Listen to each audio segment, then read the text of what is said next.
Баршаңызға сәлем достар. Бүгін сіздермен бірге ерекше тағамдардың бірі, өте дәмді, әдемі көрінетін тағамдардың бірі осындай Гүлханымның рецептін ұсынатын боламын. Өте дәмді болып шығады. Қамыры да толықтай пісіп, езілмейді. Міндетті түрде дәл менің рецептімен жасап көруге кеңес беремін.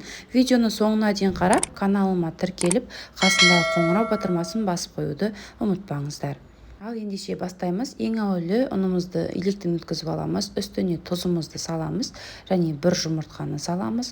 Суымызды құйып, барлығын жақсылап араластырып аламыз.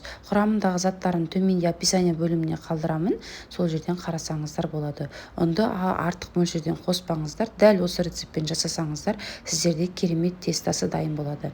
Барлығын құйып, қамырымызды жақсылап қолымызбен илеп аламыз. Басында осылай ұны көп болғанмен кейін бізде жақсылау тығыздау қамыр пайда болады.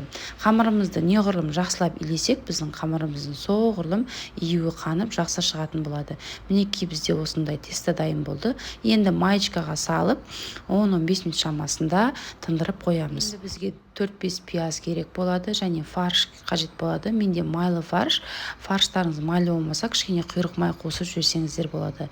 Пиязды жақсылап барынша ұсақтау қылып салып аламыз. Үстіне тұзымызды саламыз. Кез келген приправа, мен паприка салдым және қара бұрыш саламыз. Қалауларыңыз бойынша зыра салып жіберсеңіздер де болады. Барлығын жақсылап араластырамыз. Начинкамыз толықтай араласуы қажет. Ал оған дейін біздің қамырымызда июі қанып тынып тұрды. Енді қамырымызды дәл осылай сопақша қылып алып 3 бөлікке бөліп аламыз. Қамырдың июі қанғанын көрсеңіздер болады. Біздің тестамыз бір тегіс болып шығады. Қалған 2 қамырды алып маечкаға салып бір шетке қойып, бір қамырымызды жаятын боламыз. Басында осылай ұнымызды сегіп, қолымызбен жақсылап осылай домалақ қылып аламыз, дәл видеодағыдай. Енді оқтаудың көмегімен бір тегіс қылып жайып аламыз. Басында дәл осылай жасап алыңыздар, кейін жайғанға оңай болады. Барынша тегіс қылып алғаннан кейін ұнымызды себе отырып, оқтауменен жаямыз. Оқтаудың екі шетін баса отырып, қамырымызды жаятын боламыз. Қатты салмақ салмайық жаямыз, біздің қамырымыз тез жайылатын болады. Достар, менің каналымда түрлі тағамдардың, түрлі тәттілердің рецептісі бар. Каналыма тіркелмеген болсаңыздар, тіркеліп, қазақша контентті қолдап, лайк басып, пікір қалдыруды ұмытпаңыздар.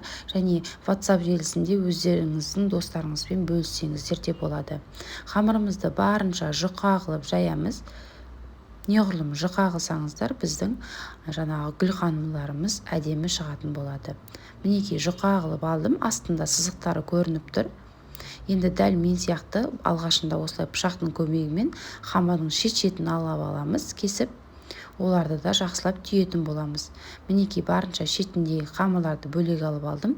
Енді ортасында 4 бұрышты болған қамырды дәл видеодағыдай бір тегіс қылып, тегістеп кесіп алатын боламыз. Бізде сонда осындай ұзынша қамырларымыз дайын болады. Енді осы қамырлардың үстіне кішкене сұйық майымызды жағып жібереміз. Барлығына бірдей қылып осылай алғашында осылай сұйық майымызды жағып аламыз. Кейіннен арасына начинкамызды саламыз. Қараңыздар, дәл видеодағыдай арасына, ортасына ғана барынша начинкамызды үйіп шығатын боламыз. Мінекей осылай жасап аламыз. Енді түйу әдісін қараңыздар. Қамырдың екі шетін басып шығамыз. Видеода барлығы түсінікті. Енді дәл солай әдемі қылып орап алатын боламыз. Және орағаннан кейін қамырдың осылай шет-шетін ашып қойыңыздар. Сол кезде әдемі болып көрінеді және әдемі болып піседі. Сіздер үшін қайталап түйілу жолын көрсететін боламын. Тағы да қамырды жабыстырып алып, дәл видеодағыдай ораймыз. Міндетті түрде бетін әдемілеп ашып аламыз. Сосын табамызды майлап, осылай бір-бірінің арасына ашық қылып орналастырып шығамыз. Суымызды алдын ала қайнатып аламыз. Міндетті түрде бетіне кішкене сұйық май жағыңыздар. Қайнап тұрған суда 45-50 минут шамасында пісіріп алатын боламыз. Мінекей достар, біздің тамағымыз дайын болды. Өте керемет, өте дәмді, формасында жақсы ұстайды және ешқандай езілмейді. Міндетті түрде дәл менің рецептімен жасап көріңіздер. Қалауларыңыз бойынша майонез, кетчуппен ұсынсаңыздар да болады, немесе бетіне подлив жасасаңыздар да болады. Бізде подливті ешкім ұнатпағандықтан дәл осылай жасап алдым. Видеоны соңына дейін қарағандарыңызға рахмет. Сіздермен болған Нұрия Амангелді. Ұнаса комментария бөліміне пікірлеріңізді қалдыруды ұмытпаңыздар. Келесі видеода жолыққанша сау болыңыздар. Назарларыңызға рахмет.